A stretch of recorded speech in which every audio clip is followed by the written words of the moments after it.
తెలంగాణలో ఆ జిల్లా నేతల రాజకీయమే వేరన్నట్టు. ఏ పార్టీ వారైతే ఏంటి, ఏ పక్షం వారైతే ఏంటి, ఆ హడావుడి హంగామా ఆ రేంజ్ లో ఉంటుందన్నట్టు. అయితే ఇప్పుడు జూబ్లీహిల్స్ ఉప ఎన్నికల వేళ ఆ ఇలాఖా నేతలు చేస్తున్న హడావుడి చర్చనీయాంశంగా మారింది. ఎన్నికలు జరుగుతున్నది తమ ఇలాఖాలో కాకపోయినా ప్రచార పోరు చూస్తూ ఉంటే ఆ జిల్లా నేతల నడుమ మరోసారి పొలిటికల్ ఫైట్ జరుగుతున్నట్టుగా కనిపిస్తోంది. ఇంతకీ ఎవరు వాళ్ళు? వాళ్ళ ప్రచారానికి అంత ప్రాధాన్యత ఎందుకు? జూబ్లీహిల్స్ లో నల్లగొండ నిశానా, అటు బీఆర్ఎస్ ఇటు కాంగ్రెస్ ప్రచారంలో దూసుకువెడుతోన్న జిల్లా నేతలు పరస్పరం ప్రతీకారం కోసం ప్రయత్నిస్తున్నారా? రాష్ట్ర వ్యాప్తంగా జూబ్లీహిల్స్ ఉప ఎన్నిక కీలక రాజకీయ ఘట్టంగా మారిపోయింది. అటు అధికార పక్షానికి ఇటు పాలక పక్షానికి సవాల్గా మారిన ఈ ఎన్నికల్లో ప్రచార పర్వం ఊపందుకుంది. ఇలాంటి హాట్ డిస్కషన్ మధ్య అక్కడ నల్గొండ నిశాన కనిపిస్తూ ఉండడం పొలిటికల్ గా మరింత ఆసక్తి రేపుతోంది. కాంగ్రెస్ బీఆర్ఎస్ కు ప్రతిష్టాత్మకంగా మారిన ఈ ఉప ఎన్నికల్లో తమ సత్తా చూపేందుకు ఉవ్విళ్లూరుతున్నారు నల్గొండ రాజకీయ నేతలు. ప్రచారంలో ఉమ్మడి నల్గొండ జిల్లాకు చెందిన నేతలు సందడి చేస్తున్న తీరు చూస్తే అదే నిజమనిపిస్తోంది. ప్రచార పోరులో ఉమ్మడి నల్గొండ జిల్లాకు సంబంధించిన కాంగ్రెస్ బీఆర్ఎస్ నేతల నడుమ పొలిటికల్ ఫైట్ జరుగుతున్నట్టు కనిపిస్తోంది. విశేషం ఏంటంటే నల్గొండ జిల్లాలో గతంలో జరిగిన 3 ఉప ఎన్నికల్లోనూ ఈ వర్గాలే తలబడ్డాయి. 3 ఉప ఎన్నికల్లో పనిచేసిన అనుభవంతో కాంగ్రెస్ బీఆర్ఎస్ నేతలు ప్రచారాన్ని హోరెత్తిస్తున్నారు. ఎన్నికల ప్రచారంలో మిగతా జిల్లాల నేతల కంటే నల్గొండ జిల్లా నాయకులు కాస్త ఎక్కువగా హల్చల్ చేస్తున్నారు. ఈ ఉప ఎన్నికల్లో కాంగ్రెస్ పార్టీ నుండి స్టార్ క్యాంపెయినర్లుగా జిల్లా మంత్రులు ఉత్తమ్ కుమార్ రెడ్డి, కోమటిరెడ్డి వెంకటరెడ్డి, సీనియర్ నేత Jana Reddy, MP Chamala Kiran Kumar రెడ్డిలను party high command రంగంలోకి దింపింది. బూత్ ఇన్ఛార్జీలుగా పలువురు ఎమ్మెల్యేలకు బాధ్యతలు అప్పగించింది.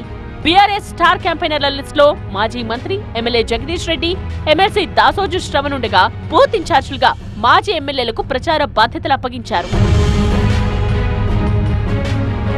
నల్గొండ జిల్లాలో గతంలో జరిగిన 3 ఉప ఎన్నికల్లో అధికార బలంతో బీఆర్ఎస్ విజయం సాధించింది. ఇప్పుడు జూబ్లీహిల్స్ వేదికగా నల్గొండ జిల్లా కాంగ్రెస్ నేతలకు ప్రతీకారం తీర్చుకునే అవకాశం దక్కిందనే చర్చ జరుగుతోంది. అప్పుడు జరిగిన ఉప ఎన్నికల్లో జానారెడ్డి, పద్మావతి, పాల్వాయి శ్రవంతిని ఓడించడంలో అప్పటి బీఆర్ఎస్ ఎమ్మెల్యేలు మంత్రి జగదీష్ రెడ్డి అధికార బలంతో కీలకంగా వ్యవహరించారు. మళ్లీ జూబ్లీహిల్స్ ఎన్నికల్లో ఇదే టీం రంగంలోకి దిగింది. ఉప ఎన్నికల్లో ఆరితేరిన బీఆర్ఎస్ మాజీలకు అధికారంలోకి వచ్చాక తొలిసారి బైపోలు ఎదుర్కొంటున్న జిల్లా మంత్రులు ఎమ్మెల్యేలకు మధ్య హోరాహోరీ పోటీ జరుగుతోంది.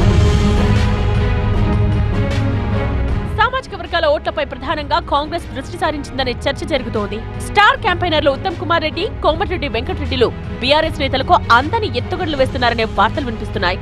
సినిమాటోగ్రఫీ మంత్రిగా కోమటిరెడ్డి సినీ కార్మికుల ఓట్లపైన ఫోకస్ పెట్టారు. వీళ్లు సుమారు 70,000 మంది ఓటర్లున్నారని అంచనా.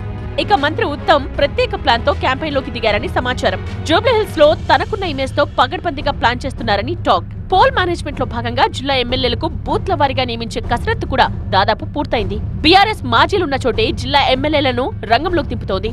పోల్ మేనేజ్మెంట్ ఉప ఎన్నికల్లో ఆరితేరిన బీఆర్ఎస్ కు చెక్ పెట్టేలా మంత్రులు ఉత్తమ్, కోమటిరెడ్డి స్కెచ్ వేస్తున్నారు.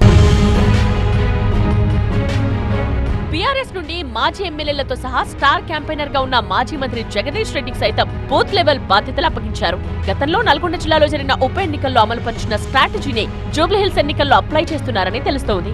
కాంగ్రెస్ స్ట్రాటజీపైనే ఉమ్మడి జిల్లా బీఆర్ఎస్ నేతల్లో చర్చ జరుగుతోంది. స్టార్ క్యాంపెయినర్లు ఉత్తమ్ కుమార్ రెడ్డి, కోమటిరెడ్డి వెంకటరెడ్డి వేసే ఎత్తులపైనే ప్రధానంగా దృష్టి పెట్టారని తెలుస్తోంది.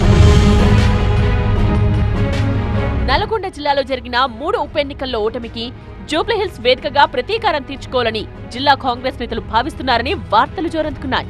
హుజూర్ నగర్ లో ఉత్తమ్ భార్య పద్మావతి, నాగార్జున సాగర్ లో సీనియర్ నేత జానారెడ్డి, మునుగోడులో పాల్వాయి శ్రవంతి ఓడిపోయారు. అందుకే నల్గొండ జిల్లా మంత్రులు జానారెడ్డికి జూబ్లీహిల్స్ ఉప ఎన్నిక ప్రతిష్టాత్మకంగా మారిందనే టాక్ బలంగా వినిపిస్తోంది.